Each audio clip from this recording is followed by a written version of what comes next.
Good morning, everyone. Direct from Jacksonville, Florida at 11:30 a.m. Today, we will inform you firsthand the news that has just come out about one of the first decisions made by the new President Franklin Roosevelt, the Emergence Banking Act. That's why today we have a special guest in the program, the economist Daniel Wahid from Washington, D.C. Hello, everyone. My name is Daniel Wahid, and I'm an economist from DC. And today I will be speaking about how the current state of the economy warrants certain measures from the federal government. But before I do that, Lucas, can you give everyone a quick rundown of what's happening in the markets and why additional measures are even being considered in the first place? As you all know, we have been going through a serious financial crisis in our country for 4 years.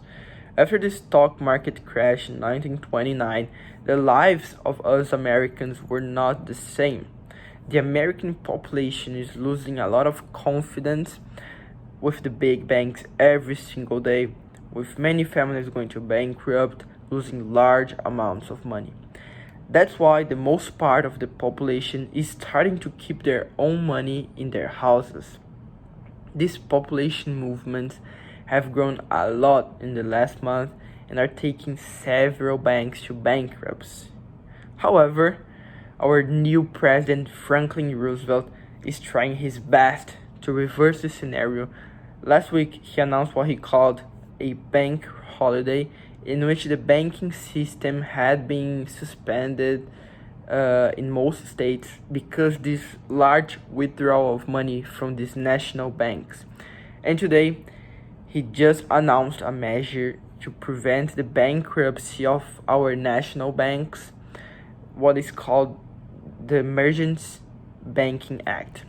That's why I would like to invite our guest to explain a little bit more about this measure. Daniel.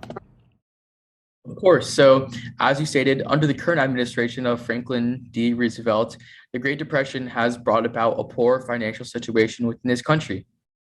The purpose of the Emergency Banking Act is to restore confidence and public trust in the US banking system.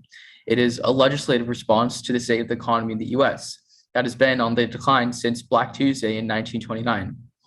As far as the actual changes that will be brought about by the implementation of the Emergency Banking Act, this legislation will increase presidential powers so Roosevelt is better equipped to resolve the dilemma by acting independently of the Federal Reserve. It will allow the controller of the currency to prevent banks with impaired assets from operating. It will provide additional bank capital to banks across the nation, and it will enable the emergency issuance of Federal Reserve banknotes. And Daniel, I would like to ask an important question. What are the benefits of this measure taken by this new president? Well, Lucas, with regards to the benefits of this measure, again, it aims to stabilize the economy and markets so we as a society can return to normal life.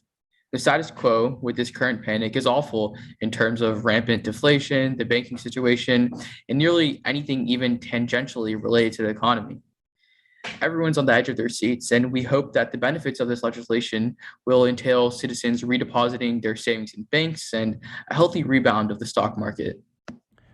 And to finish the program, Daniel, I would like to ask you one last question. How do you see this measure in a few years? Do you think it will be successful? Well, firstly, I'd like to answer this question by pointing out the shortcomings of the proposed legislation. I think it's only fair, this topic. The one I'd like to talk about revolves around learning a lesson. The Emergency Banking Act is not only important in that it has tangible policies with tangible impacts, but it's supposed to remind the country that bailing out on the banking system, bailing out on the markets, bailing out on spending due to mass panic can cause real harm that requires measures such as this one to correct the state of the economy and the stock market. There is no promise that the Emergency Banking Act will do this, and this is one of the most integral components of the whole shebang. So, in my objective view, that's the biggest shortcoming. However, I do believe that in the long term, it will be successful as this act kickstarts the banking system, the framework of our economy, and ergo the stock market.